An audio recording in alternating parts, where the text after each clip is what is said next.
Hi, this is Greg from Swank Designs. I'm just going to talk briefly about a project that I was just working on, and I hope to have a full video on how you can do this yourself. But just a quick overview on this particular project. It's difficult to shoot a mirror without getting in the shot, so I apologize for that. But anyway, this is a mirror, just a simple mirror bought at Home Depot. I think you get 6 for $10, and then a frame put around it. And I wanted to test out, I have a 120-degree diamond bit for my CNC router, and I wanted to see what kind of detail I could get by trying to etch glass. I've had some luck etching acrylic in the past, but I wasn't sure how it would do on a hardened glass like a mirror. So this is how the project basically started. And as you can see, if I zoom in here, the detail is actually pretty good in this particular piece.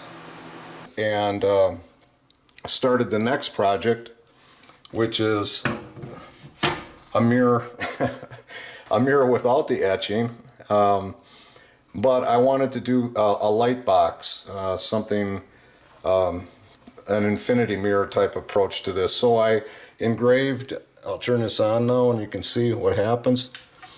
So what I did was I went in and engraved a piece of acrylic, and then on the bottom I mounted that into, I don't know if you can see it very well in here, but it's actually mounted into a stand by itself, which is lit as well to kind of accent the tree bird or bird tree, whichever you want to call it.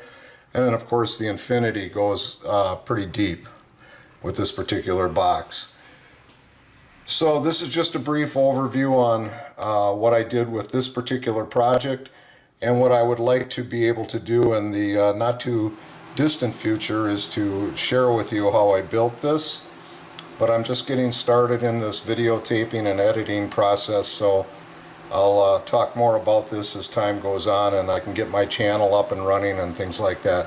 The one thing that I will point out on this though is, for all of you that are using LED strips, if you notice on this particular project, the lights around the edge, and I'm just using white lights here, I decided that that probably would work well for this particular project.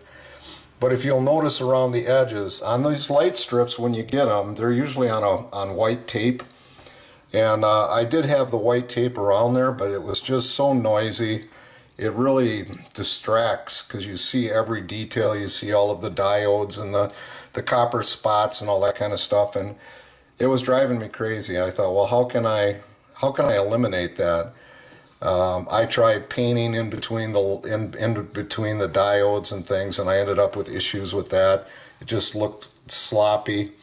So if you notice on here, all of the lights are separate, and they're separated because what I decided to do was to combine my 3D printing with this particular project, and after some trial and error on some engineering pieces, then I came up with these tracks for the individual, to make the lights look more individual and take all that white out of the process. So anyway, there's a lot more detail on how I did this particular project. If it's something you're interested in,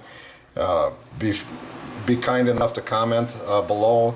I've got a lot of ideas and a lot of things, but once again, I'm just getting started with the Swank Design side of things, and I thought this would be a good place to start. So a lot more to come, and I appreciate you taking a look at this. And so that's the project from Swank Design, and just a brief overview. Lots more to come. Thank you.